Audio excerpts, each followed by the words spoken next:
Stay more comfortable, more concealed, and in the stand longer with Osseo gear. Premium camouflage apparel created for bow hunters by bow hunters. Osseo's revolutionary patented camo patterns and innovative features are designed to keep whitetail bow hunters totally invisible and dead quiet. Elevate your game with Osseo. Visit asiogear.com and take 20% off your purchase with code TRUTH20. Hey folks, I want to take a minute to give you a heads up about Tethered's latest gear. If you're serious about staying mobile in the woods, you've got to check this stuff out. Now, I've been using their Ultra Lock saddle, and now the SD saddle is available. And let me tell you, this thing is dialed. It's ultra light, super adjustable, and most importantly, it's comfortable. You're not going to be shifting around up in the tree wondering if your legs are going to fall asleep. Pair that with the Predator V platform, which is stable, lightweight, and has an angled front edge for comfort. This thing will give you plenty of room for those critical moments when you need to make a move on a deer. And if you're like me and you spend long hours in the tree, you'll appreciate the new Predator CFX platform. Carbon fiber construction that keeps it light, but tough enough to handle whatever you throw at it. This is the kind of gear that makes a difference when you're out there all day. And listen, if you're always juggling your gear like I am, Tethered's got you covered with the Universal Platform Pack. More rigid to make getting your platform in and out easier, and 2 sizes to fit the smaller and larger platforms. Whether you're hunting public land or heading to your favorite spot on the back 40, this setup makes carrying your platform so much easier. So if you're serious about getting in the game this season and hunting smarter, check out Tethered at tethered.com. Their gear will keep you lighter, quieter, and up in the tree longer, which, as we all know, is where the magic happens.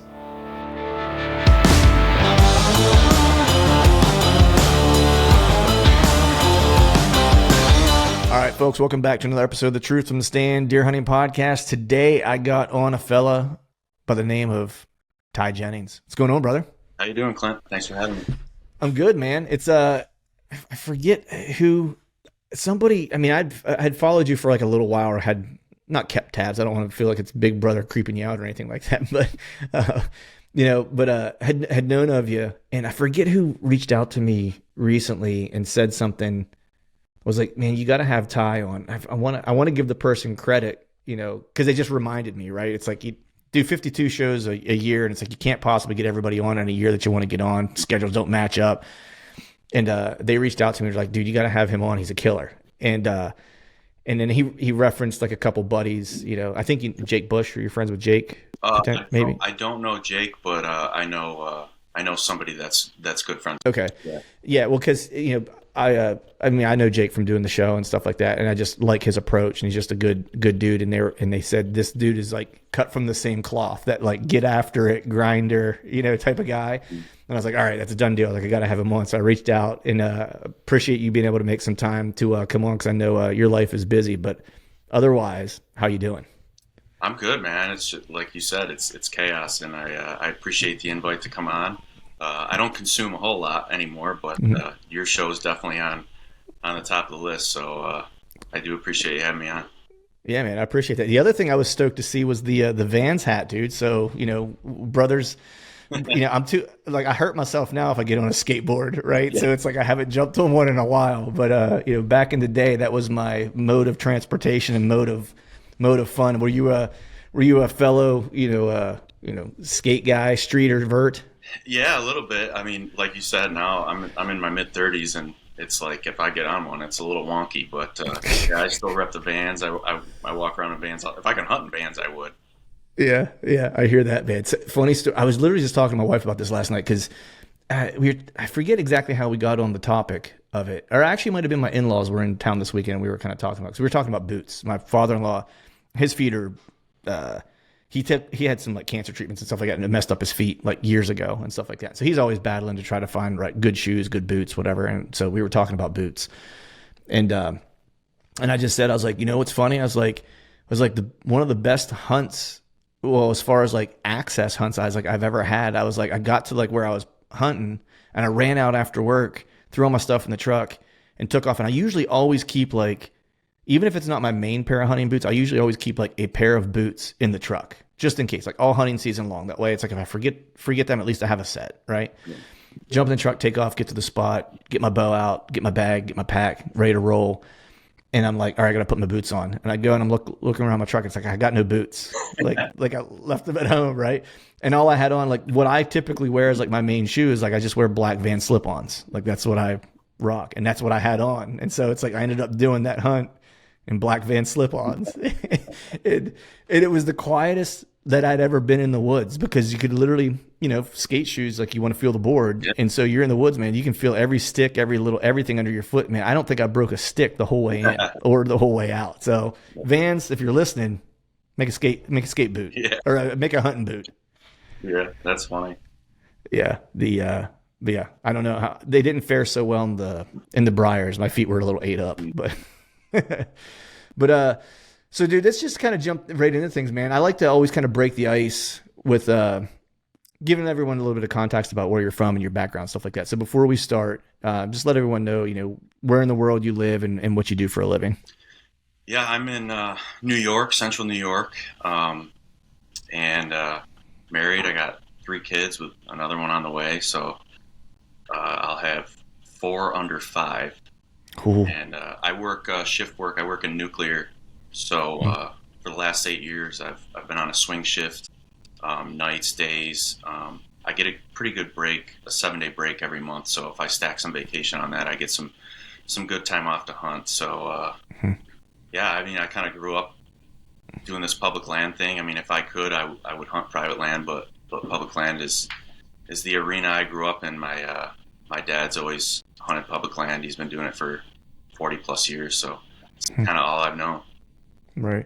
Nice. So it sounds like, New York, it feels like it's similar to Pennsylvania where there's a heritage to things, right? Like, when you're growing up, I don't remember exactly what the age is there. At PA, it's 12. Is it the same for you guys when you can start hunting? Yep. You can start hunting when you're 12.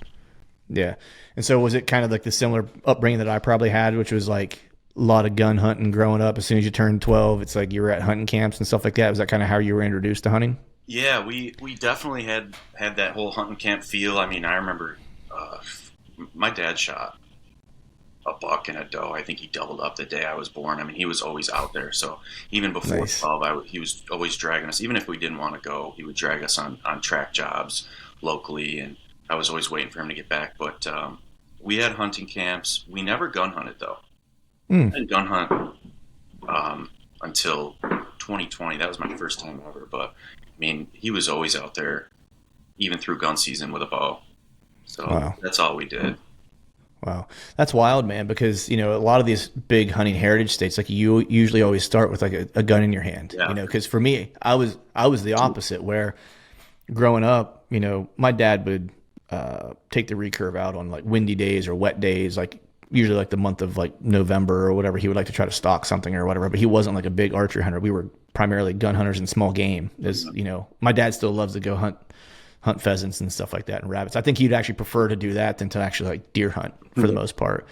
But that's wild. Like I don't meet too many guys where it's like they grew up with like a bow in their hand off the rip. And that's got to be like a good advantage, right? Like starting that young, like with a bow in your hand, because that's an intimate way to start. Like you have to.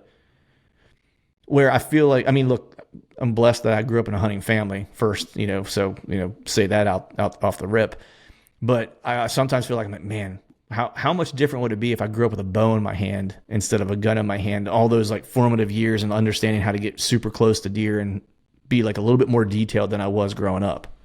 Yeah, I'm super fortunate that, my dad was way into archery. I mean, I have pictures of myself with a little Brave compound bow, recurve bow when I could just learn to walk. And I mean, we were flinging arrows at targets and they weren't even sticking in. I mean, it was probably 5-pound draw weight, but I mean, he owned an archery shop and he still does. So I was always close to archery and, so that was an advantage, but really, I'm fortunate because he was ahead of his time. I mean, everything that you see now, like the trends in this niche hunting community, this mobile hunting, I mean, he was doing that 40 years ago. I mean, he was way ahead of his time. We never sat a tree twice. I mean, it was always, we were carrying around, I got an old API Grand Slam. It's probably a 60-pound tree stand climber. I mean, but before that, he had Bakers, Loggy Bayous, and it was different tree. I mean, putting it up, tearing it down, morning, evening, scouting in between, modifying bikes with racks, just trying to get an advantage on the competition, so to speak. So I mean, that's all I ever knew. I thought that's how everybody hunted. And then, he took me out one time. I can't remember how old I was, but he took me out for an open day gun. And that was like, I felt like I was in a war. It was like a war zone on public land. I mean, really, Right. it was very eye opening. I'd never seen anything like it. And it took me probably 20 years to go back out with a gun. Right. So, but yeah, I'm super fortunate that he was out there doing all the things that people are kind of just starting to catch on to now. Right. Right. What's he, and I'm curious, what's his perspective on like how things have evolved, right? Because I mean, you were able to see, I mean, like what you were saying is that that's all you've ever known is this kind of approach, right? And then at the same time, you got to watch him kind of do it when no one was doing it, when it was just like that's not how people typically hunted, to now where it's how everybody hunts. Like, what's his kind of thought? Or have you even talked to him about like what's his thought on like how everything has evolved and kind of caught up with where he's been for forever? Yeah, I mean, I call him 2-3 times a day because I just can't. I got deer in my head 24/7, and Right. so he gets kind of sick of it. But He's like, boy, can't you get a different, like, get like, another hobby or something? it's your fault. You created this monster. Right. But Right. yeah, trail cameras are really the biggest change between then and now. I think. I mean, you have some other stuff like e-bikes and crossbows and other stuff, and really like electronic mapping software. Because when he was doing it in the 80s and 90s, there was none of that stuff. You had a Right. paper atlas and that kind of stuff. No trail cameras. I think maybe in the early 90s you had 35 millimeter trail cameras, but he didn't use any of that stuff. But now it's not like he's discouraged, but it's just harder to find an edge now. And that's kind of what he was always about, like going further, doing things to get there more efficiently, like bicycles on 2-track tractor roads to get way back in the public land, welding up racks to put his tree stand on to get back with the bicycle. And now just everybody kind of gets everywhere with everything. And the trail cameras really do. I mean, we don't have to get into that, but they really do make it easier because I've killed them without and I've killed them with. And I think it's two totally different things. So Right. he doesn't use them. He's got one, and I think he hung it this year for like a couple weeks, and Right. he's not. Right. Yeah. I'm curious, man, like, your perspective, like you've killed him with and you've killed him without. Obviously, having with and having some intel and stuff like that obviously makes a difference. Right. What's your preference? I mean, it depends. I mean, it depends on the goal. Like chasing a particular deer, which I've done for the better part of a decade, I don't know if you could really do it without them. It'd be a lot harder. It'd be a lot harder. That's for sure. Yeah, I'm trying to think. I mean, I really don't. I mean, I would have to totally reconfigure how I do things. I don't rely on them at all, and I've tapered off of them as the years have gone on, just because I get better at how to place them, where to place them, how to read and interpret the data real time. But I think there's a little bit of and you're seeing this, I'm sure you are. I know everybody is kind of seeing the industry or the niche community, especially on social. People are kind of backing off of it because you're getting a little bit more of that Christmas morning feeling back when you're sitting on a point and a deer you've never seen steps out, whether it's a 120 inch or 160 inch deer. I mean, you don't know what it is, and it's exciting. And I personally don't really get that anymore. I mean, I could see a half inch of tine these days and know exactly who it is because of Right. technology and stuff like that. Right. Right. Which makes you feel more fulfilled? Yeah, it's a tough question. Yeah. It's tough because I mean, I killed this deer right here this year, and I've known of that deer since 2020, and this is the first year I hunted him. He kind of blew up, and it's a 158 inch deer in New York on public land. It's a great deer, but Great deer. I don't know. I almost don't feel completely satiated, and I don't know why. And my knee jerk reaction is, oh, I want something bigger. My ultimate goal is a Boone and Crockett deer on public land in New York. Whether that will happen or not, I don't know. But will that fill my cup? I don't know. But yeah, I mean, going away from technology might Right. fill my cup more. I don't know because I haven't gone. Like I said, I've tapered off a little bit, but I haven't gone completely back to those days before all this Yeah. technology. Do you think, because I'm curious when you talk about the tapering off, because I have, like, just in talking to guys and running the show and talking to guys about truck cameras and stuff like that and just their strategies in general, you know, it feels like there certainly is like a tapering or a pulling back a little bit from it. And I think, I'd be curious if you agree or what your perspective is, that I almost feel like it's twofold. I almost feel like one is like a group that is, saying like, I want a little bit more of the surprise, right? Like there's a more of like a fulfillment kind of part of it, or don't want to rely on the technology, or don't want to feel as though my success is completely tied to like a piece of tech, Yeah. right? And then I think there's another group, and I think there's overlap between. I don't think they're completely separate. I'm just using groups for lack of a better way to describe it, and I'm sure there's overlap. But there's another kind of, I think, thought that is trail cameras became accessible, right, in good, and then you have cell cameras. And I think that when that happened, when that became, I don't want to say in vogue, but they became more popular and more accessible, people's woodsmanship started kind of dwindling because they were now relying on the camera as like the end all be all, right? And hunting the camera data or not hunting the camera data, right, based on the data, as opposed to just using it for really what it is, which is like to get an understanding of like who's in the area, what times are decent in this area, how are they using this landscape, directionally, what direction are they typically moving, like just the general kind of deer knowledge, right? And then hunting with that knowledge, right?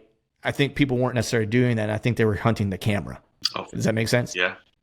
And I think there's people who were like finally like realizing like, I've sat this spot and I didn't hunt it because there was no deer on camera. Then I went and I set up just because I didn't have anywhere else to go that day. And like, boom, I saw a bunch of deer and none of them crossed my camera.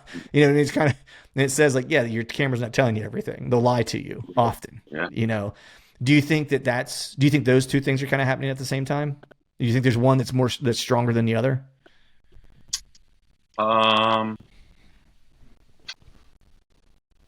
I don't know. I mean, I think cameras. I think cameras are like you said. They can deceive people. I think they're controlling what most people are doing in the woods. And I see more of them these days than I ever have. Obviously, like you said, they're more accessible. Yeah. They're more affordable. People are understanding them more. But yeah, I mean, I think everybody's probably fallen into that trap when they run them. Like, the deer's not here today. I'm not. Oh, he's here now. I should be there. But to me, like, I just use them for inventory and, like you said, a little bit of landscape if I'm not completely understanding what's going on. But that's pretty much it. I mean, I don't want to rely on them. Yeah. Don't want to at all. Yeah. And I don't want to give them the credit, even though they deserve some credit. I just don't. I do not want to give them the credit because I put too much work in. And yeah. Really, I'll be honest with you. The only reason I still use them, and a lot of people aren't going to agree with this. I know that it's not a popular take by any means, but I'm a competitive person across the board with everything. I mean, I played college lacrosse. I was competitive all through high school. I played a little kickball league after college, and I got kicked off of it because I was too competitive. I mean, people say you want to have fun, but winning is fun. And on public land, it's all I've known is competing. I mean, I see more people and other hunters than I do deer, almost 100% of the time across, the seasons. So it's one of those things. I've gotten into debates with people. It's like, well, if you don't want them, don't use them. Well, I want a level playing field because I want to compete and I want that deer. And I think that goes back. That's a DNA thing. I mean, that's back. Right. I mean, people were putting heads on sticks competing for game lands, and tribes were going to war over game species. So this is just in our DNA. So I use them because I want inventory and I want a level playing field, and it's almost required when you're chasing a specific deer, especially deer, that are shifting 2+ miles between summer and fall ranges. So just one of those things. Yeah, 100%, man. And I also look at it, it's to me, kind of how you're describing how you use it and how, I like to use mine is it's no different for me than if I'm in the plain states and I spend a day glassing and watching. Yeah. Like to me, that's what it is. But in PA, as opposed to in the plains where I can sit and say, you know what, I'm going to take 3 days and I'm just going to glass everything that I want to plan to hunt and get a beat on what the deer are doing on those pieces and get a beat on whether there's a good buck in that area that I want to chase or whatever the case is. Right. And then after I get my target or I get my understanding, now I'm going to go hunt. Right. Yeah. To me, trail cameras are no different, but they're really beneficial for guys like you and I that are hunting areas that are densely timbered, right? Where it's like, I don't have a spot that I can go glass further than, there aren't any bean fields close to the public that I hunt. You know what I mean? Like there is no option to go glass a field to kind of find a target, And so for me, it's like, they're kind of filling that gap for me. Yeah. Right. And to your point, it's like, the competition aspect of things. Like I agree with you, like locally, man, it's, I always joke, it's like, if you're deterred by flagging tape and bright eyes, like you won't hunt where I live, yeah. And so, and there's more cameras out there than mine, it's like, so others know what's happening with the deer and I don't necessarily want to be a step behind everybody else. Right. Yeah. That's the big thing. And, I'm on this kind of like, whatever you want to call it, mission to find the biggest deer. Everybody's got their thing. There's a progression, obviously. You just, when you're young, you try to just see a deer and you try to, harvest the deer, and then you get to a point, maybe something bigger, a 3-year-old. I'm at this point now where I'm obsessed with age and I'm obsessed with, big antlers. So I have to cast a wide net on multiple properties and to find that. And, cameras give me that ability. Now I'm not gonna miss a day if I can glass or scout, because I think those cameras will make up for it. They're a supplement to my approach, and that's a 365 day a year approach. I mean, there's not a day I miss where I'm not doing something. So, I mean, I work night shifts. After 4 night shifts, instead of going home and going to sleep after that 4th one, I'll go out and scout and glass. And I'm not going to place a camera somewhere and say, well, I don't have to scout and glass anymore. It's just like, those things are the meat and potatoes, and the cameras are just a supplementation to that. Right. Yeah. I think that's a great lesson, especially if there's like younger folks out there listening. They're maybe like newer in their hunting journey. Right. And that's the point that I was kind of trying to make earlier, is that a lot of folks in that one camp use it as a crutch and use it as the end all be all, where it's really a supplemental tool to kind of help you sharpen the tools that you already have, right? Give you better understanding. It doesn't replace the time that you spend boots on the ground and actual observation is always the best, right? And it's like, and if you can't get that in some places, then it's great to have a supplemental way to try to get that learning in an area that maybe you can't get to, or maybe it's an area that's 3 hours from your house, right? And man, I can only get there X amount of times, but it's like, if I have a camera here, that'll supplement the times that I can't necessarily always be there, right? Yeah. And that's a great way to look at it, because then it's like you're truly starting to marry like the technology with the woodsmanship, and that's when you start to become dangerous, right? It's not when you just use the technology, right? Woodsmanship always kills, but if you can marry the two, it's like that's on steroids essentially. Yeah, the way I look at it is boots on the ground, scouting, all this stuff you just listed. That's the most important thing, and you trust that over your career, your experience. But trust, but verify. I use the cameras to verify. I mean, I might be chasing a particular deer that shifts 1.5 miles, 2 miles, whatever, and now I'm like starting from scratch. So I'll scout, I'll look, and there will be sign and there will be tells that you can acquire through experience. Trust it, but verify. Like chasing a particular deer in such a short season, which feels short. It does. You can't waste any time. You have to verify, in my opinion. Right. Yeah. And not to mention, especially when you start chasing a particular deer, you can't trying to figure out how to say this where it makes sense. You can't live in their world part-time and kill a full-time animal. No, that's a good way.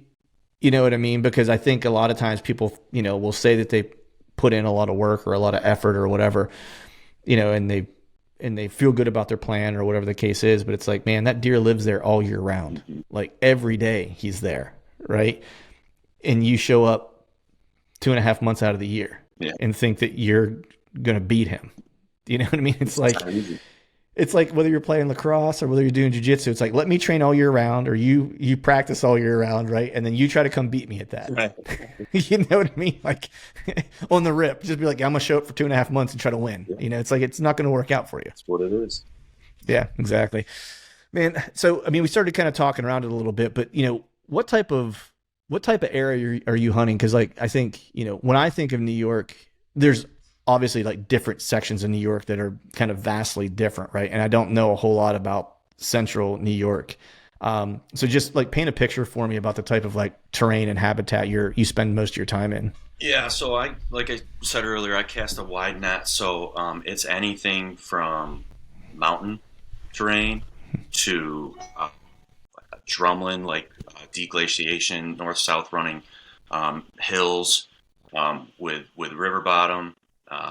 There's obviously some ag mixed in, a lot of marsh, swamps. So you pretty much get everything in, the Northeast, and in central New York. Whatever you want, you can hunt it. I tend to find that I'm in river bottom type settings more than anything, but everything is ancillary. The deer is the primary focus. I don't care where he's at. I don't care if he's living in a pond.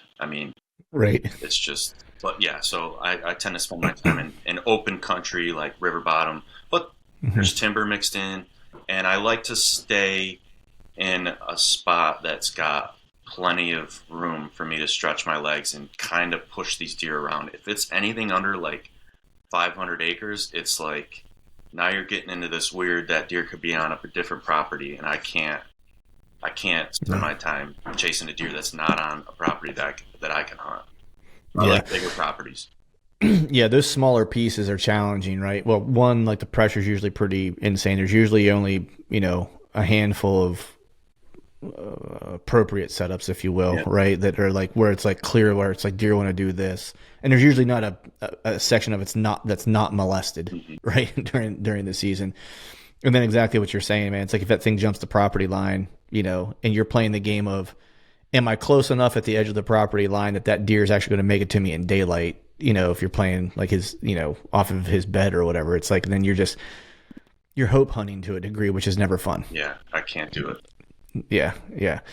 So if we're talking like those, when you're attracted to the like river bottoms or whatever, and I know the deer is always the focus, right? It's like, I always like to say, it's like, I'll just go wherever the deer is. Like, I don't care what property it happens to be on. Like, I'll just be wherever the deer that I want to chase are going to be.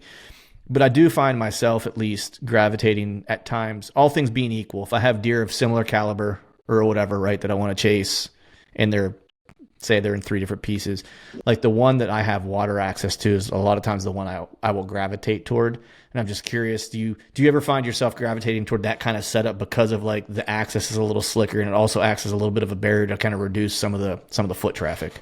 Yeah, for sure. I don't ever really like look at a property if it's got a deer on it. If I have like 3 choices, it's like I said, it's about the deer, but I do prefer having multiple ways to access. So water is a huge one. I'm so particular about my access, and because I can't waste time on public land. This is just me. There's so many different ways to do this, but if I have a deer that's in a spot, I'll hunt him on any wind. It doesn't matter. I'll do what I have to do to get into a spot where I don't think that the wind's gonna get to him. So a lot of times there's water, there's cattails, there's phragmites, there's whatever, there's hills, there's open cover that they can see down. But yeah, I do prefer water, and I use a lot of water access the last few years. So that's definitely, it's an advantage. Right, for sure. Man, that's so interesting where you say, you'll hunt a deer on, any wind, right? Because I think, and I like hearing that, because it's like, when you're a working guy and if you're targeting a specific deer, or even just if you're hunting a good deer, like of multiple good deer, like if there's someone who would be happy to kill any of them, and you're a working dude, it's like you can't always necessarily wait to get that west wind that I need to hunt. It's like it may not happen on the day that you have available, right? It's like if you're a working guy, and so you got to kind of risk it for the biscuit sometimes. And so, like, I guess talk to me a little bit about how you set that up, because I think a lot of guys that are listening, would say, would be I won't say. They would be hesitant to do that, right? Because they would clearly classify some wins as good wins, and they would classify other wins as bad wins, right? And there are some times where it's like a certain win just will not work for an area. Like, I get it, right? But usually, like where there's a will, there's a way, right? Yeah. Yeah. If you can, I mean, it's all dependent. I mean, there's times where I can't get to a spot because I might not know exactly where that deer is, but I like to push the envelope to the max, and if I can get 40 yards from them, then I can play any wind. But if you're 150 yards, I can't ever hunt a deer 150 yards away. I just won't ever see him. But if there was ever a scenario where I don't really know where he is, so it's like an observation sit kind of, maybe I get lucky and he's to the north, I can't have a south wind unless I'm off him to the west or to the east. But if I don't know exactly where he is, how far to the west or how far to the east do I have to be?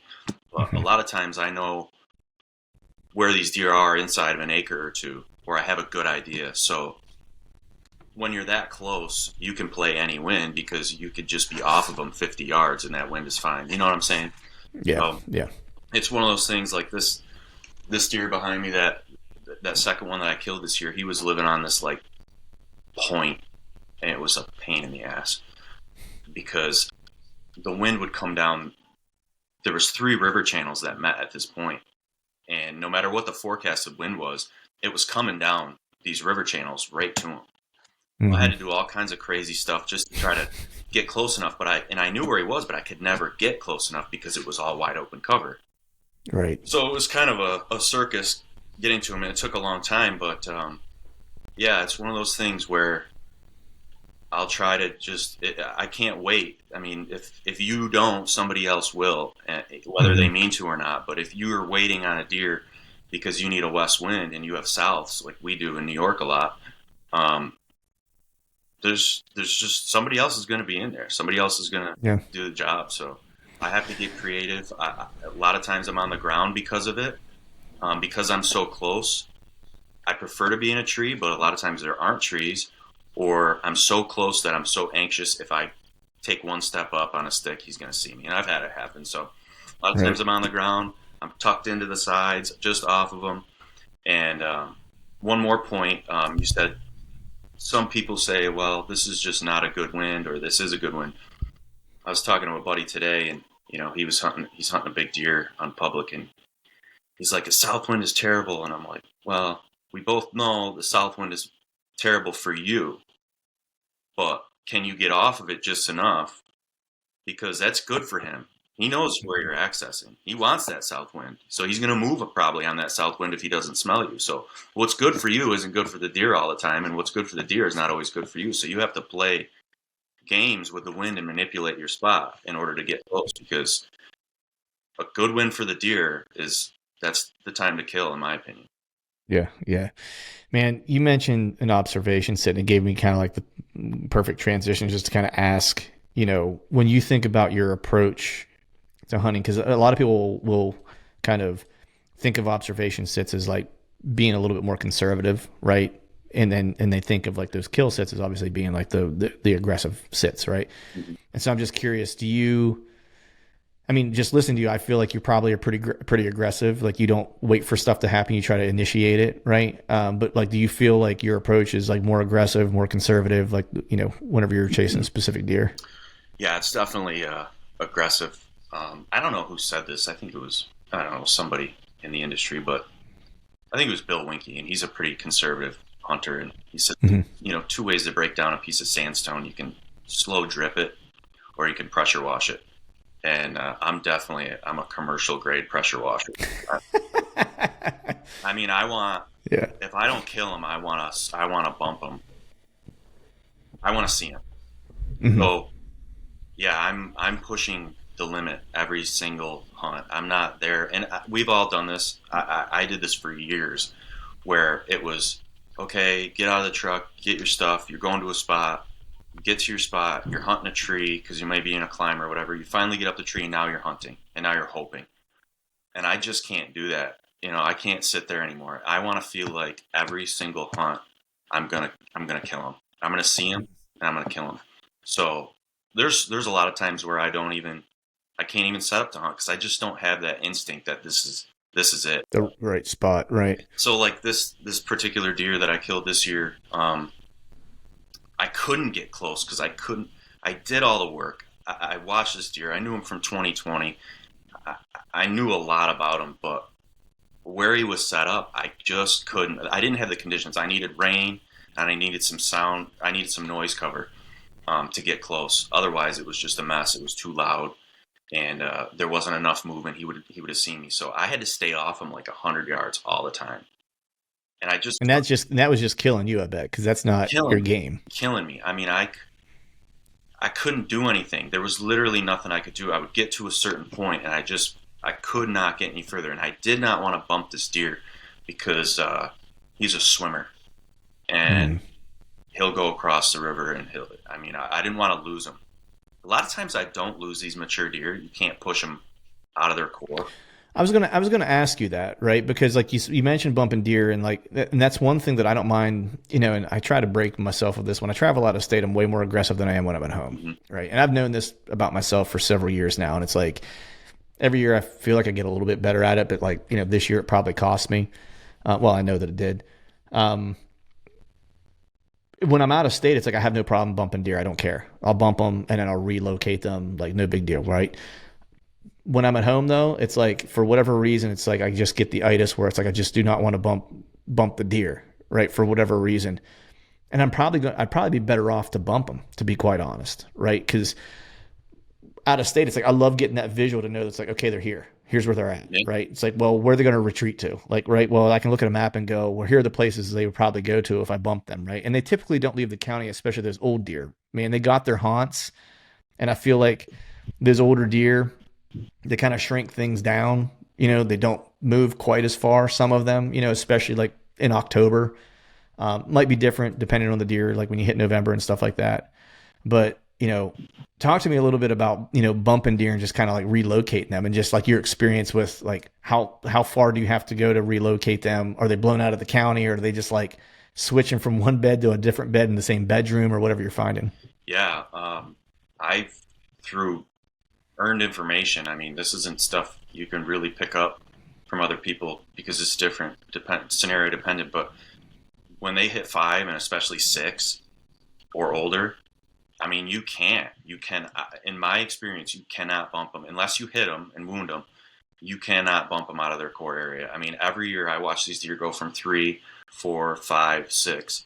And when they hit 5 and then especially 6 or older, they just completely cut things off, and their core is so small. And if you're lucky enough to find that, I mean, you can get them killed pretty easy if you can get to them, because they're daylighting in that bubble a lot.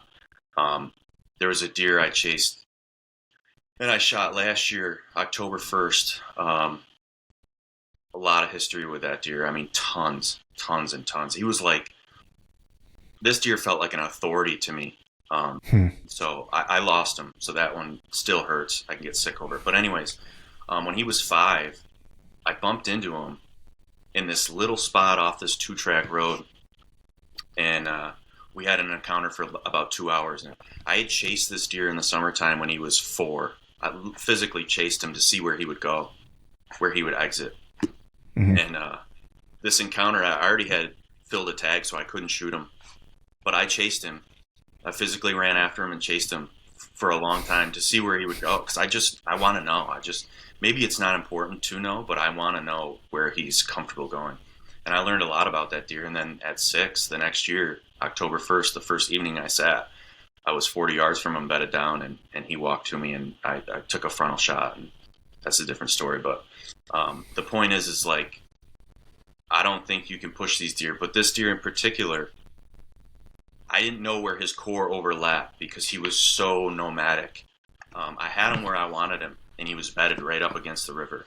So I was just a little bit afraid that if I pushed him, he'd go, if his core overlapped to this side of the river or this side, that he'd end up over there. And some of it I didn't have access to. So I was actually a little more conservative than normal, but I didn't really have a choice. Like I said, I couldn't get close enough to him, and he finally slipped up with a doe. But right. Well, I mean, that makes sense there. It's like whenever you're not sure, when you don't have access on like whatever the place where he might be going, and you don't know, is that his like, red alert hidey hole or not? You know what I mean? It's like, then yeah, you're kind of playing with fire there a little bit. Yeah, I mean, that's wild. Like you chasing a deer like that in the summer, it's, just to kind of, I mean, it's such a good idea because there's no harm, no foul. Like, right, you got plenty of time for them to kind of readjust till the season comes back in and stuff like that. But you kind of learn a lot about, like where they want to run off to. When you push the limit like that, I mean, people, I think, live in this construct of what the industry tells them to do. Like, you have to do this, you have to play the wind. Then, okay, well, you don't need center control because you can play the wind. You got to be up in a tree. You can't bump deer. It's like, I just do what I feel like my instincts tell me to do. I wasn't even hunting that deer when he was 4, but he was in this field, and I'm like, I couldn't figure out where he was coming from. I was actually looking for that deer. And so this 4-year-old popped up, and I'm like, where is he coming from? Because I kept seeing him. So I was like, I'm just going to chase him, see where he goes. Mm-hmm. And you just learn a lot doing that. And you learn a lot by staying on the ground and pushing the limit, and you learn what you can get away with and what you can't. Because if you hunt where you think you're being smart and conservative and you're 100 yards out of the game and you think you're close, but you don't see the deer, it's like you're not close enough. To be close, you either have to bump them or see them that evening or that morning. But right. That's just what I do. I mean, I just push it. I push it until I learn, like, okay, that's the limit. And then for the next time, it's like, okay, I feel this, because you can't, it's not something you can really see. It's just what you can feel. Like, it's 2 steps further in, I'm done. I just feel that. So, yeah. Well, it's just like you start to, and that's, that's experience is what it is, right? Like you've had the experience of like pushing the limit, and right? It's like, and it's a feeling because it's not something that's written down where it's like when you take 22 steps, past, that's not the case, because it's just like anything else, whether it's lacrosse or whatever sport, right? It's like an athlete that has had the experience. They can feel when the time is right to take the shot, or they can feel like a quarterback can feel when the left tackle blew his assignment, right, in the outside linebacker's coming. Like he doesn't have to see it. You know what I mean? Time on task. It's time on task. But you mentioned, like, because what I like so much about kind of like that approach of like pushing the limit is like you, especially when you're hunting a specific deer and a mature deer, is that you are really starting to see the woods through their eyes, right? Like, because that to me is what that is, right? Like whenever I hear you talk about that approach, it's like you're really trying to see the timber, how that deer sees the timber, right? And it just kind of made me think of like, when you're targeting a specific deer, right?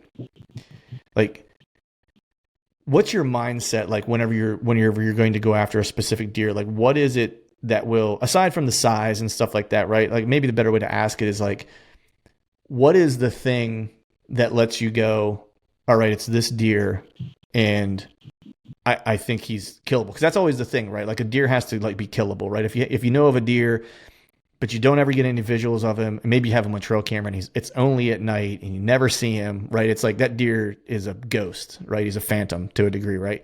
What is the thing for you that says, I can kill this deer? Like, what's like the one thing that you got to have that says like, yeah, this is a deer, aside from like rack, age, that is like in your criteria, right? But it's like all those things are right, and you're like, yep, I can kill this deer.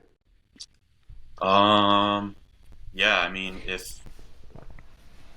me think. I don't know. I've never really been deterred. If it's the right deer, I've never been deterred like by just nighttime photos. That just kind of tells me, in my experience, that I'm too far off of him, and he's available somewhere. But yeah, if they if they mimic some kind of blueprint that I've had in the past, which kind of never really happens, but um, there's something familiar about them. I feel like it's probably something I can kill, but I've never really had a bunch of deer like target deer and divided them up into like which one's the most killable. It's like Mhm. which one do I have the most history with? And if I have history with them, which that's pretty much all I chase, then then I kind of know how if he is killable. And most of the time Mhm. they are. That's just up to me. But I find what makes the deer that I chase killable most of the time is they kind of set themselves up and they think it's an advantage, but it's kind of a disadvantage. A Hmm. lot of times I see them tuck into points in like funnels, and that could be like an inverse funnel. Like they could be in like an open funnel, and this is where the cover is, and everything that has to get to them, there's a hard edge here and a hard edge here. Everything that gets them is funneled down so they can see it and boogie out the back door. And sometimes it's this is the thick stuff and this is the open stuff, and same thing, everything's funneled down the edge.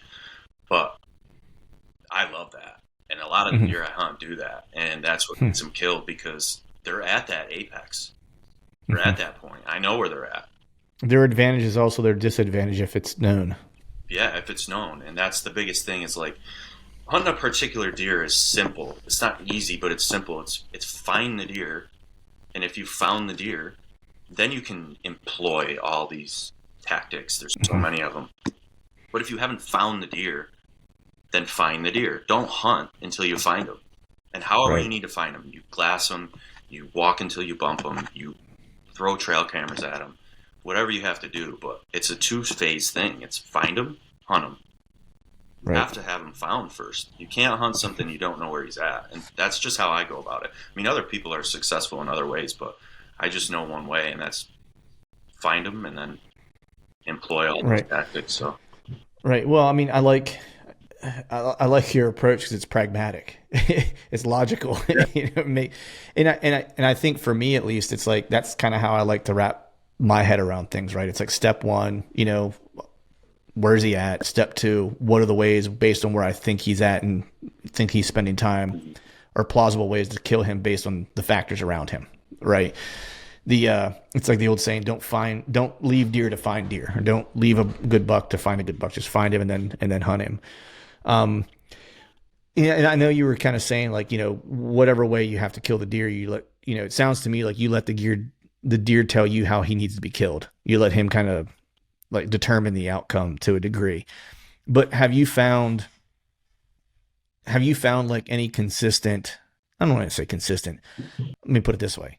Is there a preferred way or a preferred kind of chink in the armor that you will look for first that is like, man, this is really the way I like to do it, right? Because I don't want to say it's the cleanest way or whatever, but maybe it's the most effective way, right? But I only get that maybe one out of every 5 deer or whatever the case is, right? Like, for example, he might, a deer may like a wind switch and like he will be super vulnerable on a wind switch. And I really like when I can get a wind switch because it confuses the deer like that particular day if it happens midday or whatever. Like some guys really like that. Like that's like the one thing they will sell out on, like that is that wind switch. Is there anything like that for you that you kind of really kind of look for? oh yeah, rain. Rain for sure is my. That's like if it's raining, I have to be out there. And I don't know exactly what it is. I can't put my finger on it. I don't know if this. They know there's, it could be barometric pressure. It could be the change in temperature. It could be there's no pressure, hunting pressure. It could be their senses. I don't know what it is, but I find that if there's rain, I mean, I could kill the buck I'm after. I mean, this deer that I killed this year, I texted my buddy because it was raining. I said, I'm 100% going to kill him today because that was like really the first good good wet conditions where I could get right in on him. I mean, I was walking through the timber at this point to get to him here, and he was in here, and I just caught him bedded down in there, and it was raining, and it was about an hour encounter, and he had no clue I was there. I was just on the ground in my reindeer, and everything developed the way it did. But I mean, you could just get so far and get away with so much when there's rain and a little bit of wind. When you say rain, like what's like what degree of rain are you looking for? Yeah, you don't want like a super downpour. I mean, personally, I don't, but I mean, a nice, consistent, steady rain. Like, obviously, there's always that you get one shot and now you have work to do because there's rain. But right, I want a wet floor. I want that noise cover from the rain, and usually there's a little bit of wind, so you can get away with some movement. But yeah, I don't like it pouring rain, but it's a rain that you're gonna get wet. So right, right. It's a good way to put it. It's a rain that you're going to get wet. it's not gonna be Yeah, comfortable. yeah, I mean, the more uncomfortable I am, I mean, you can. It's pretty much a direct correlation. The more uncomfortable I am, the more I find I have success. I mean, I've done some crazy things. I've crawled a quarter mile to get to a deer. I've hunted in a pond up to my waist. I mean, it's just some things you have to do by any means. right. And rain's not That's comfortable. funny. Like so. Right. Yeah. Yeah. Well, a lot of times you got the woods to yourself too. Those days, the worse the weather is, people don't want to go out. Same thing with hot weather. I feel like the same when it's hot because I know the deer that I killed in the plains. I want to say the high that day was like 80.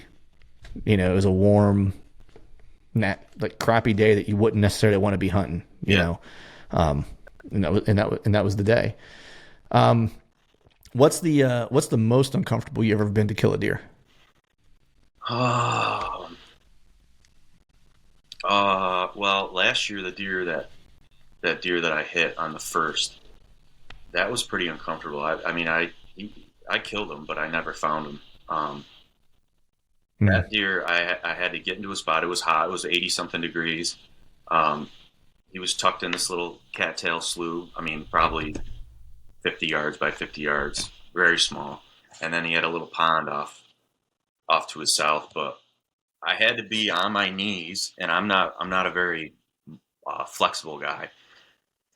And I was on my knees for 20 minutes while this deer took one step every 10 minutes, it felt like. And my waist was completely numb.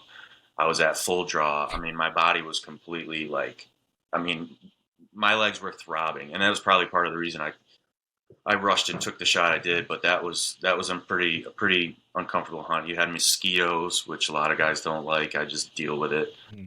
You have the hot weather, and I was just trying to sit on my heels with my knees bent, and that's excruciating for me. But I mean, there's that one. There's a deer I killed in 2021.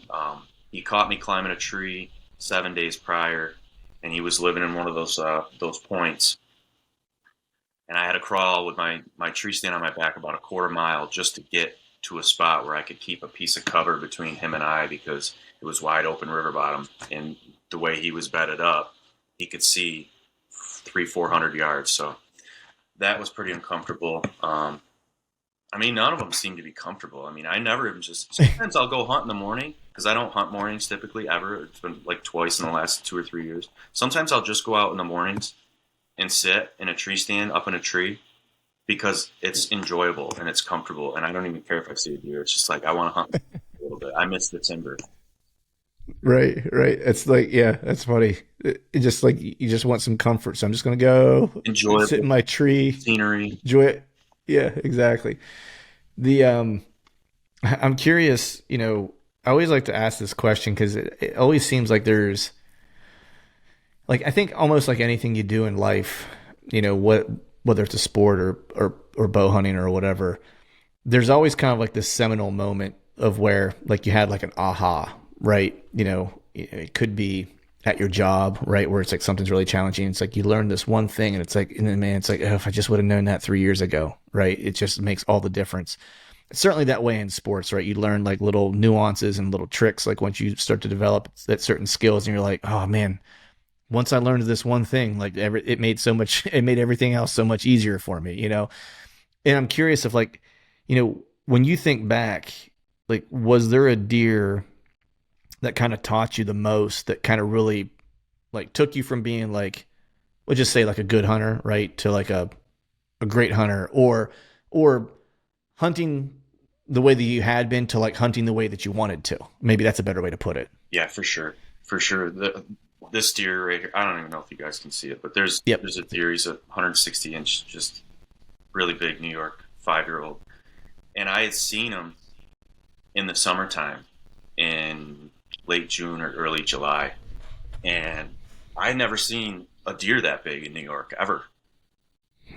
I didn't know they existed in New York. Honestly, it was one of those, like, it was very like almost tangible, like, points where I was like, wait a minute. It was right around the time I started running trail cameras, like, and so all these things were like the veil was lifted.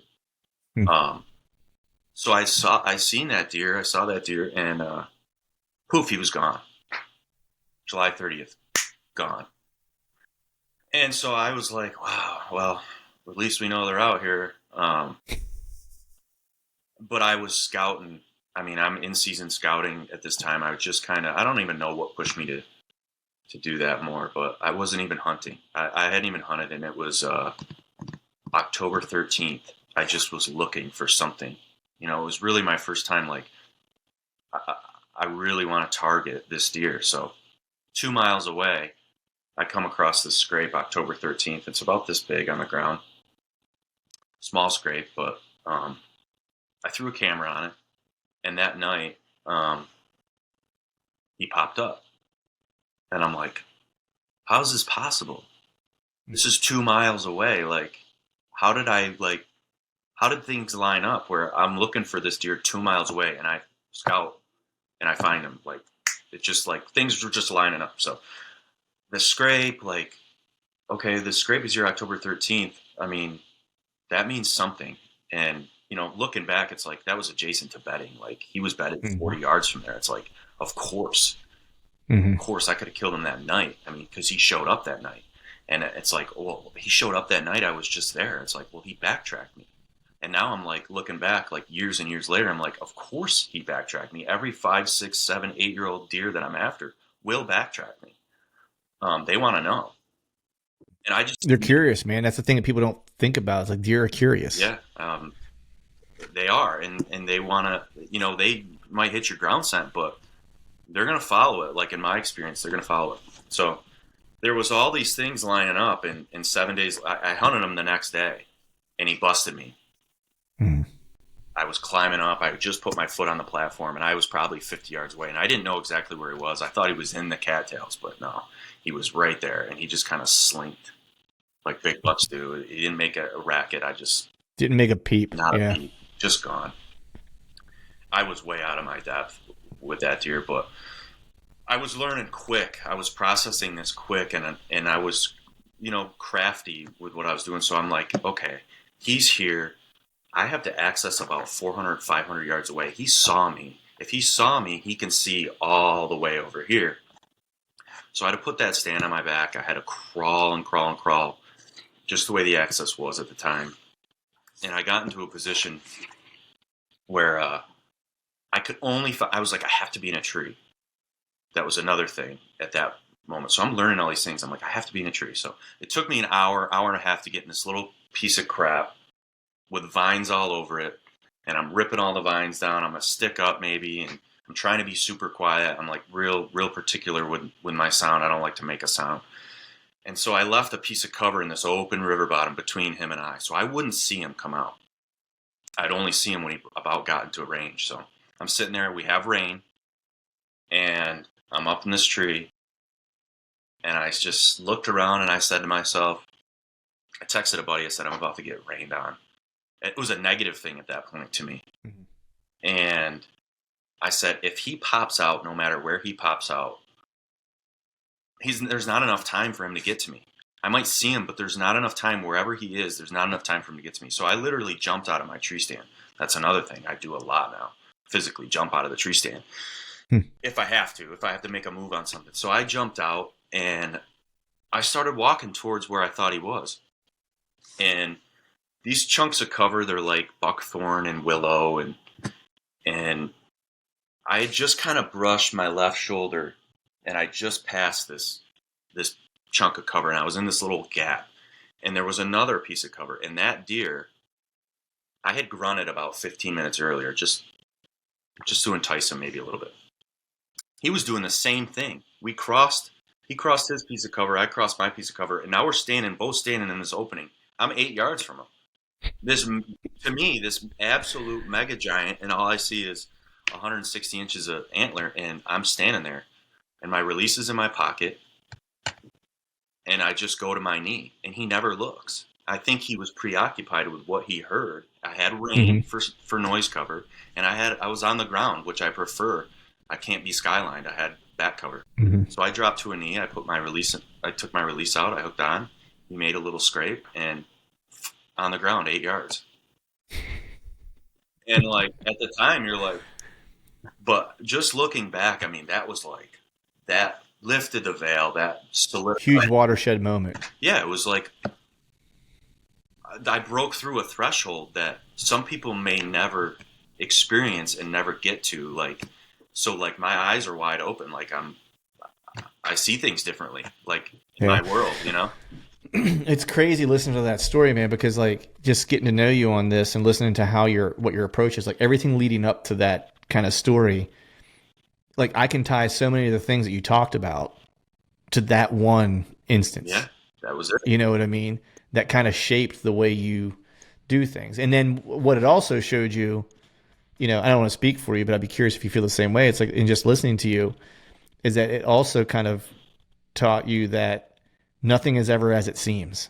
So whatever the plan is, be ready to abort it and just do whatever you have to do to try to make it happen, right? Because that's exactly what you did in that hunt, and you were successful. And so it's like a lot of your approach is like, are very similar. Like I don't want to say your standard approach, but like your SOP, right? Like your standard operating procedure feels a lot like that hunt, right? But it also feels like that hunt also taught you, like, man, when shit hits the fan, like just make it up, you know? That hunt, my dad gave me a baseline, a foundation with being ahead of his time. And then that deer, I couldn't have said it better. Like, that's what I do now. That's just, everything is based off that deer. And, yeah, it's one of those things. It's like, you said something, I lost my train of thought there. What did you say? You didn't want to speak for me because I didn't want to speak for you, but it felt like that deer not just like built somewhat of the foundation of like how you took what your dad showed you and like you built your own on top of it. Yeah. So now you said nothing is as it seems, and that I couldn't have said it better. I have it written. I have a big whiteboard. It's just like a laboratory down here. I got a big map. I got a whiteboard, and I have all this stuff on it. And there's some quotes, and I have self-scouting bullet points. I self-scout. I'm sure you do with jiu-jitsu and anybody that gets to an advanced level, anything. Like, you have to self-scout. You can't just scout your opponent or your target. Like, I want to know. I want to be so ahead that if I have any downtime or I'm behind a deer, or even if I kill a deer and it's over, I'm like, well, what if this didn't happen? Like, what could happen? What could happen here? What could I possibly, how could he bust me? How could I be going at this wrong? How could I do better here? So I self-scout a lot because nothing is as it seems. So you might think one thing, but something totally different is going on. And that is like that's everything. I base everything off of that. It's like, what else is going on that I don't know? Like, how can I forecast this? You don't know what you don't know, but like, I'm trying to collect all that. Yeah, it's such a good idea. Like at the end of every season, I like to kind of go back and just reflect on like the different hunts and like look at my journal entries and stuff like that to try to figure out, you know, what could I've done differently? What did I do wrong? What did I think in the moment was correct, but really in hindsight was probably a mistake, you know? And then also look at like, see what the gap, like what my actual, like when I say physical, it's like I'm a physically fit guy. But when I say physical, it's more like my tactics. Like, am I limited in my tactics? Is there something I'm not confident in that would help me if I were proficient in it, right? And for me, the longest time it was ground hunting, right? Because like I never really did it. And so that for like 2 years was like all I wanted to do was just hunt from the ground. Like anywhere I could hunt from the ground, I wanted to hunt that spot because I just knew I needed to get better at it because it would ultimately lead to more opportunities. Right. Yeah. And so, yeah, I mean, I think, like you said it best, man, it's like, anyone who reaches a proficient level at anything, they get to a point where they have to, in order to make advancements, they have to scout themselves, and figure out what their, weak parts are. Because just like we're looking for the chinks in the armor of the deer, right? The way they survive are the chinks in our armor at the end of the day. For sure. Right. Yeah.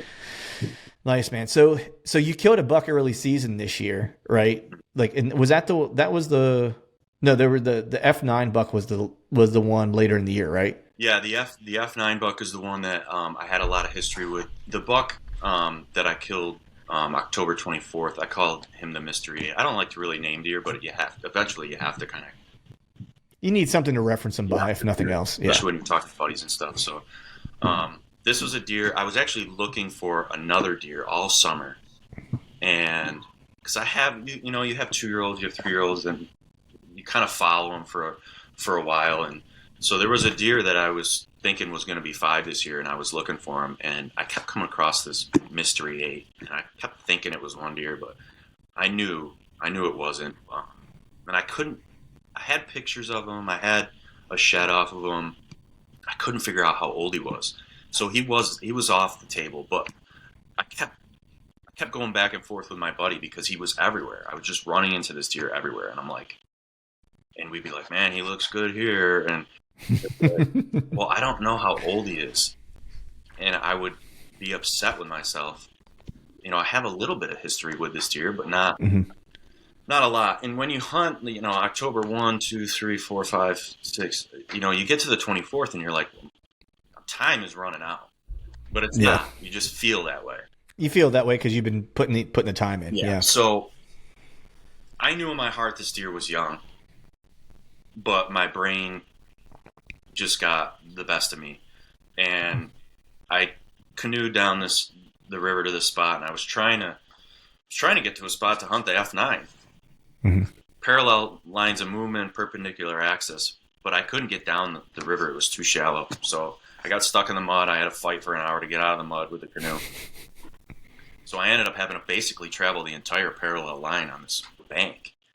And I wouldn't have done it if I didn't feel like I had some tactical advantage. I was at some points I was about 50 yards from the deer's line of travel, and then my line of travel would kind of meet, and I'd be like, man, well, if they meet me, I mean, I might be in trouble. That's where I'm gonna have to hunt. Right. So I got to that point, and I set up, and I thought maybe I'd get the F9. I was kind of working on a little bit of limited information, but I was close to him. I ended up being within a couple hundred yards of him. Wow. But I had a bunch of deer come through, and it was kind of a fun hunt. It was real tactical. I mean, I had to be real quiet. I could only move when the wind picked up a little bit. So it was one of those things where, I'm hunting. As soon as I'm out of the truck, I'm hunting. I'll say that. I feel like I'm hunting, so I'm excited. I'm very deliberate. Keyed in. Yeah, keyed in. Very deliberate. It can happen at any moment.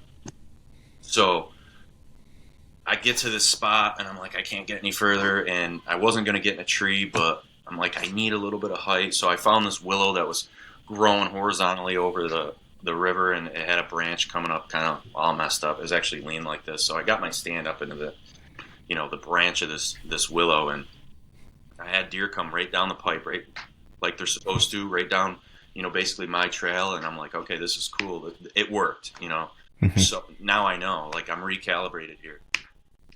And all of a sudden, here comes this mystery 8. And he's 25 yards from me, and I knew exactly who it was, and I'm like, I don't know. And so I blew the grunt tube and see if I could pull him into like 15, and he did, and I shot him, and it was cool. And I really did think he was a mature deer.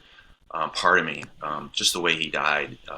Mature deer just they have a will to live that other deer don't, and he had a different kind of will to live, but I got him aged, and it's distasteful to say, but like, it's almost like I'm mad at myself, and I'm not embarrassed, but I'm like, it's not my game. Like, it's the metric I go by is age. And he ended up being a 3-year-old, and that's only happened to me one other time. these deer just have great buck. He's a great buck, though, man. Yeah, he is. He's a great buck, and but now what's consumed me, and I've done it one other time. It's like, what would that deer have been? Because it's New York, and you don't get them like all the time. I mean, they're hard to find. I covered thousands of acres to find a 140, 150, 160 if I'm lucky. That seems to be like the ceiling. But that deer was like mega potential, and who knows if he would have made it? You know, the way he acted. Right. That's the game you always play, right? Yeah. You know what I mean? It's like, you know, in states like PA and New York, you know, it's if a deer has a lot of potential, you know, to be something by 4 or 5, he's usually shootable by 99% of the people around at 2. Yeah. He's probably been You know what I mean? Yeah. You know, it's like, I remember when I was talking to my buddy Tony about that, just like the deer that I was chasing, because he was like, you imagine how much that deer had to evade, because if he had what he had going on, and he was, you know, I'm pretty sure he was a 6.5-year-old deer, right? And I knew of that deer for 3 years, right? And at 3 years, he was like, if he would have passed me at 3 years old, like I would have shot him. Like he was that, you know, he caught your eye at 3. You know what I mean? I was like, so at 2, 99% of the gun hunters in Pennsylvania would have shot him if they saw him.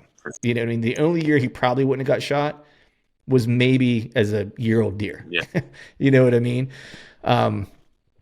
Yeah, so there's no telling. There's no telling. So that F9 buck, man, like, I mean, I read your post about him, and it was so, like, it was a little cathartic for me to be awesome, or to be truthful, because it was a lot of what I was reading was like what I kind of went through this year to a degree, right? Like all the history and stuff like that. But of course a different outcome. And so I want to hear kind of how all that broke down, because this deer was just like, I mean, it was a special deer for you. Yeah, for sure. This deer, he was definitely special. And he was the one I was after. But he doesn't feel like an authority like some of the bigger, older deer that I've hunted before. And I don't know if that's like my growth, but it always felt like I was going to get it done. And I don't know if I really like that a whole lot, but either way, it was super cool. I mean, I've known this deer since 2020, and he was cool because I got a picture of him, and he had these like notches in his ears, and he had this colorful forehead, and he had this long crane-like neck, and he was just goofy, long legs. And so I had those pictures, and he had a scar across his body. So, and I don't even know why I kept those pictures. I don't keep all my pictures. But then I saw him the next year, and he was always in different spots because he was young. So you could never, like, when they're 3 and younger, it's like even 4, I can't keep track of where they're at. They're just everywhere. And but I kept seeing the double notch, and I called him the F9 because he was a 9 point when he was 3 and 4, and he was always busted, so it was the effed up 9, really. Right. And I kind of tried to put my brother on him when he was 3, and he just always seemed to make it every year. Mm-hmm. And I don't know how, because he was swimming back and forth all the time. He was on different properties, but yeah, I thought, you know, when he went from 4 to 5, I'm like, I always think every deer is going to have a huge jump. I'm telling my buddy, I'm like, he's gonna blow up. And they don't always, but I had so much information on this deer, so much information. I'm like, the work's done. I've collected so much. I've seen so much. You know, I know where he likes to be and when he likes to be there. So summertime rolled around, and I'm like, went to where he summers, and I saw him and got pictures of him, and he was just, to me, he was just a giant, you know, especially in velvet. I'm like, holy crap. He just put on so much. He always had this weak right side, and he didn't really this year. It's a little weaker than the left, but I just had so much information. He made a shift, and when they make that shift, it's like, especially when they get to 5, it's like now's when things get a little, because they make that shift so late, at least in my experience, like September 28th, and it's an October 1 opener. It's like, okay, now is he going to slowly shift into his fall range, or is it going to be like a dramatic 2 mile? Mm-hmm. Sometimes I see him like kind of like stage shift. Inch out, yeah. Yeah, so I was just looking for him intently, and I can't remember exactly when I found him, but it was pretty early, and he went to this point, and it's funny because where he summered, he was on like, I don't want to give too much away, but he was in a certain kind of point, but it was like an inverse point. It was like wide open, and then he was on the tip, the cover. That's where he summered, and he could have been a lot closer to like food and everything else, but that's what he liked. And you could just tell when you watch this deer, who's 5-year-old deer, like they just move different. Like even in the summertime, no pressure, just slow and methodical. Well, he shifted 2+ miles away, and he was on another point, very similar, but like the inverse. And I just had to peck away at him. I mean, it was every wind, every single route of access, until finally I had the rain, I had the right access to get to him, and we ran into each other. And then after that, I knew, I found where he was bedded, and I mean, sure, he had different places where he would bed, but it just everything kind of came together. I'm like, man, I made a lot of mistakes. And he watched me a lot, and he saw me. I mean, he watched me canoe to try to kill him, and I just didn't know it. I was just doing all these things to try to get to him. I'm like, he's inside this acre or this 2 acres oftentimes. So it was a pretty cool thing. I mean, he was locked down with a doe, and it ended up being a 20-yard shot, and it wasn't a heart shot, but it was I think it was the jugular. It wasn't the carotid. It bled instantly, so much blood. He went 300 yards, but I think he was still getting blood to his brain because he went so far. Wow. Kind of forward shot, but I mean, you could tell it was arterial, and it was coming off the heart. But he went a long ways. I mean, these deer, I just have nightmares after shooting them, because it doesn't matter if I put it through both lungs. They're just a different will to live. So it was really cool. I had to go back, get a canoe.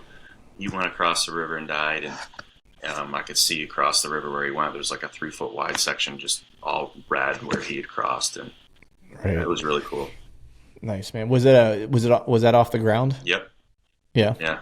Nice. Another off the ground. Like, how often do you think, like now, like recently, are you killing deer off the ground? Like the last 5-6 years, I would say I hunt off the ground probably 70-30 now. 70% of the time is off the ground. I don't know. I'd have to think. At least 50% of the deer I kill now, over the last 6 or 7 years are off the ground. A majority of them are off the ground. It's just a lot of the times where I'm finding these big older deer, there's not the trees to get set up in, and if you find one, it's like, is it worth it when you're that close? That's what I was debating, like pretty much all this season. Like there's like I would be in a tree, and a lot of times I'd be thinking like, man, I should just be on the ground. Like I would be better off to be on the ground, just so I could make a move if I needed to, right? Because I'm watching deer go into like a little area, and I'm like, all right, I need to make a move, but now let me make sure there's no deer around because I need to get down. It's just like if I were on the ground, it's just like slip down to this little ledge so they can't see me, hug this little swamp. It's, you can just be in the game like that if you need to be. Yeah. And there's definitely an advantage. I mean, everything has its place, right? But I feel like I almost feel like, depending on the time of year, that I can actually get away with just a little bit more sound and a little bit more tomfoolery with my wind, if you will. Like when I'm on the ground to a degree, when foliage is up is when I feel like I can get away with things a little bit more. I feel like when the foliage is down, like everything comes off, then I feel like I'm a little bit more naked on the ground, and it becomes a little bit more challenging. At least that's what I've kind of picked up from like hunting plains and stuff like that, because I felt like the grass out there and like the foliage in general just like acted as sound dampeners, right? And so they would kind of catch things to a degree. And I felt like my wind was less likely to swirl at times and be more consistent whenever I was on the ground. Like, yeah, it might be spreading out, but it's not blowing 300 yards this way. It's like getting caught up, and it's only staying within like this 20-yard like area, like where I'm saturating. But as long as he makes it to there, it's like he's dead anyway. Yeah. you know? Yeah, I mean, I just kind of prefer it now. I mean, like you said, there's a time and a place for everything. I mean, I hate when the leaves are down and it's dry. It's like Yeah. because regardless of where I'm hunting, like the access is so important. Like if I have to access through a loud area, I mean, if it takes me 3 hours, I mean, I don't like to do it, but I'll do it. I'll take a step or two steps and I'll stop for 5 minutes. I mean, those are like the things, those are the catalysts to success, in my opinion, is how you do one thing is how you do everything. So like, that's one of those constructs that I broke out of that a lot of people, I think, don't, is you're hunting when you get set up after you do your phone interview in the tree. It's like, I'm hunting as soon as I close the door to my truck, as soft as I can. I mean, even where I park my truck is deliberate because I'm so in. Some of this might not make a difference, but it's like, it makes me feel better about what I'm doing. So I mean, I have a buddy who will send me, he likes to see my setup. I like to see his, and he might listen to this, and I've never told him this, but he's telling me about it. I'm like, I'm not sending you a video. I'm like, I'm not talking on my phone. I might be 40 yards from this deer. I don't know. So I'm hunting now. It's like, I can't risk anything. So it's silence. Yeah. I'm the same way. It's like, no matter how far away I'm going to hunt is from my truck, whenever I leave it and when I get to it, it's like it goes shut softly and then I shoulder it like to shut it. You know what I mean? Yeah. All the time, and then the same thing with like the phone thing. It's like, a lot of the areas I hunt, especially this year, there's no cell service. So it's like even getting my phone out to do anything is even an option, so it's like, it just doesn't even matter, which is nice because I just stay focused. It's like I'm in the zone, if you will. But speaking of being in the zone, man, I know you're in the zone of 3 kids and 1 on the way, and I've kept you here like a little over an hour, and I want to be sensitive to your time. Make sure you have some family time, probably help with bath duty and getting them fed and whatnot. But before I let you get out of here, man, tell people where they can follow along with you and just kind of follow along with what you have going on during your hunting season, and if you post anything like when you're scouting and stuff like that, just so people can keep tabs. Yeah, you can, on Instagram. I have a Facebook, but I'm mostly active on Instagram. It's at the Whitetail Project. It's just basically, a digital trophy room. I mean, you know how the whole social media thing is. It's like some people hate it, some people love it, and I've gone through it. But I like it. I like seeing what other people are doing, and I put some scouting stuff up. I don't do a whole lot with it. Like I said, it's like a digital trophy room. It's like a digital check-in station for people. Right. Check everything. Awesome. The Whitetail Project. Awesome, man. Well, I appreciate you coming on, dude. I had a great time chatting with you. You got an open invitation. You're kind of the kind of guys I like to be in touch with, man. So you got an open invitation to come back anytime you want. And looking forward to your future success, man. Clint, I appreciate it. It's my pleasure, man. Thank you.